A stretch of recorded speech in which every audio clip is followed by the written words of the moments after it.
Today, we're diving into one of the most heated debates on the internet right now, the generational wealth gap.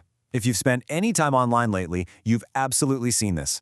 On one side, you've got younger people who feel like they're working harder than ever, but just aren't getting anywhere. On the flip side, you have older generations looking at their life savings and wondering why they've suddenly been cast as the economic villains. So today, we're going to step away from all the noise. Let's just look at the actual data and separate fact from fiction in this explainer.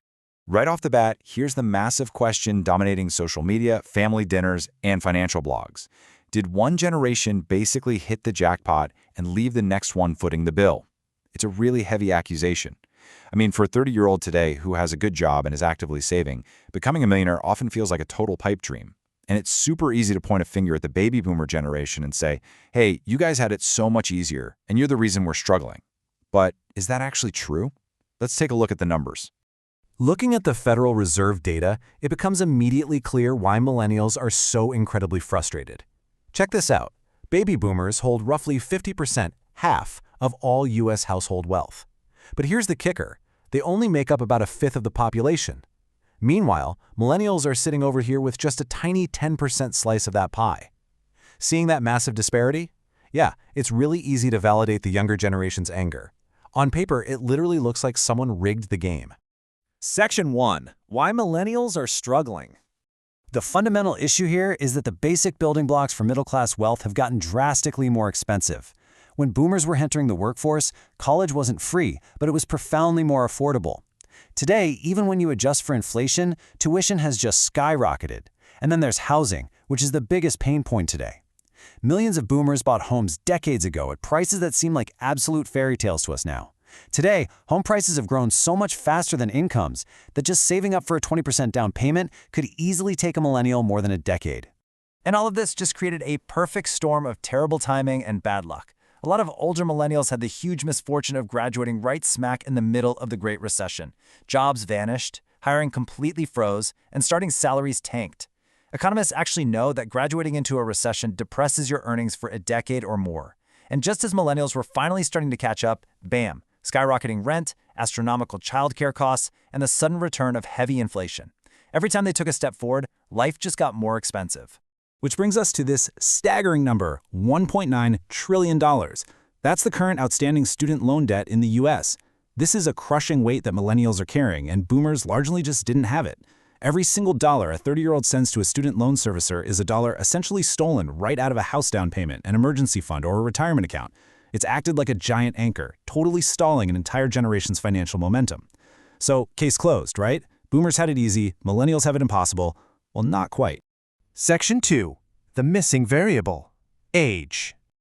We have to ask, who are we actually comparing here? We're looking at baby boomers who are mostly in their 60s and 70s, and we're comparing their wealth to millennials who are mostly in their late 20s, 30s, and early 40s. Measuring their wealth against each other is literally like comparing a runner at mile 13 of a marathon to someone who is crossing the finish line right now. It's a fundamentally flawed comparison. See, when we think of a millionaire, pop culture has trained us to picture some 25-year-old tech founder in a hoodie. But the reality? The typical American millionaire is much, much closer to 65 years old. The vast majority of boomers weren't rich in their 30s either. They built their wealth through decades of steady work, paying down mortgages, investing, and just letting the absolute magic of compound interest do its thing over 25 to 30 extra years. Time is the ultimate wealth builder. Section 3. Boomers survived economic hardships. They really didn't have an easy ride. Boomers started out with very modest incomes. They had to survive multiple severe economic recessions themselves. And hey, if you think recent inflation has been tough, boomers had to endure the incredibly painful, prolonged inflation of the 1970s, which absolutely decimated their purchasing power at the time. And then we get to this mind-blowing figure. In 1981, mortgage rates hit 18.63%. Yes, you heard that right. Over 18%. So while it is absolutely true that houses were cheaper on paper back then, borrowing the money to actually buy them was astronomically expensive. Financing a home in the early 80s was a brutal financial hurdle that millennials have literally never had to face. Section 4. The Millennial Financial Advantage. Just look at this arsenal of wealth-building tools.